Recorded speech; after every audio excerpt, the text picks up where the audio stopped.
అని అడిగితే బిడ్డలు ఈరోజు గెలవగలుగుతున్నారా? నిజమే, గెలవాలి బిడ్డలు.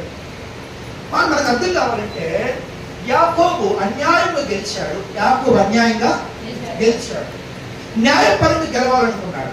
ఈ గెలిపే ఇప్పుడు కరోనా వచ్చింది, అందరూ పాస్ మార్కులు అయిపోయారు, అందరూ పాస్ అయిపోయారు.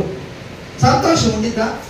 గబగబా కరోనా టైంలో 10th క్లాస్ పాస్ అయిపోయాను, గబగబా లడ్డు తీసుకురాగలరా, జామీలు తీసుకురాగలరా, స్వీట్ వాడు తీసుకురా. ఎందుకని? నేను పాస్ అయితే ఇచ్చానే మా నేను తప్పి 10th పాస్ అయినందుకు గబగబా స్వీట్ షాప్కి వెళ్ళిపోయి స్వీట్ తెచ్చాను. తప్పి నేను ఫస్టే కాదు, తప్పి పాస్ అయిన తీసుకోవడం తెచ్చాను. ఈ కరోనాలో పాస్ అయిన అందరూ కూడా ఇదేమన్నా కరోనా బ్యాచ్, తప్పు కనుకోమండి మాట, ఇదే మాకు బాధపడమండి. కరోనా బ్యాచ్ గబగబా స్వీట్ బాక్స్ తీసుకురాగలరా? ఎందుకు రాలేరు? అసలు ఎగ్జామే రాలేదండి, ఎగ్జామే రాలి ఎవడు దిద్దలేదు.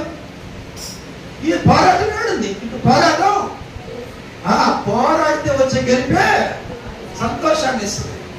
పోరాడి గెలిస్తే వచ్చే సంతోషం, విజయమే మనిషికి సామర్థ్యాన్ని కలుగజేస్తుంది. పోరాడి గెలిస్తే చెమట కాచి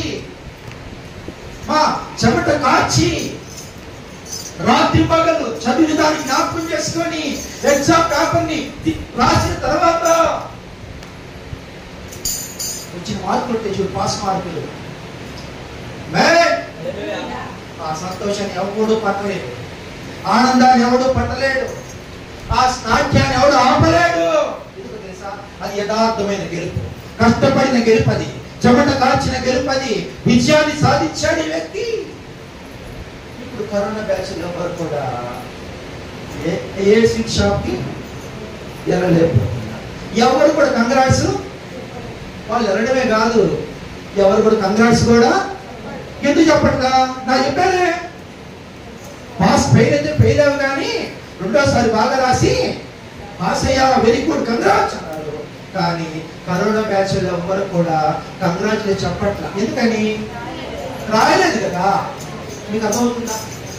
అంటే ఆ గెలుపు వాళ్ళకి సంతోషాన్ని ఇవ్వలేదు. ఆ గెలుపు వాళ్ళకి సంతోషాన్ని ఇవ్వలేదు. కాబట్టి ఒక ఆయన ఏమన్నాడంటే, నేను కోరబెట్టి గెలిచాను. ఏం పెట్టాను? కోరబెట్టి గెలిచాను.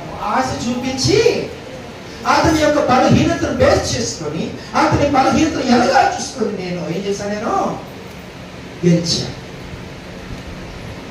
రెండు కాళ్ళు బాగా ఉండి కుంటాడు మీద గెలవడం గొప్పగా మీ దాటున్నాడు మాట. రెండు కాళ్ళు బలంగా ఉండి, రెండు కాళ్ళు బలంగా ఉండి కుంటాడు పరుగు పంతులో ఉంటే కుంటాడు మీద గెలిస్తే అది విజయమా? తప్పు కనుకోమాట.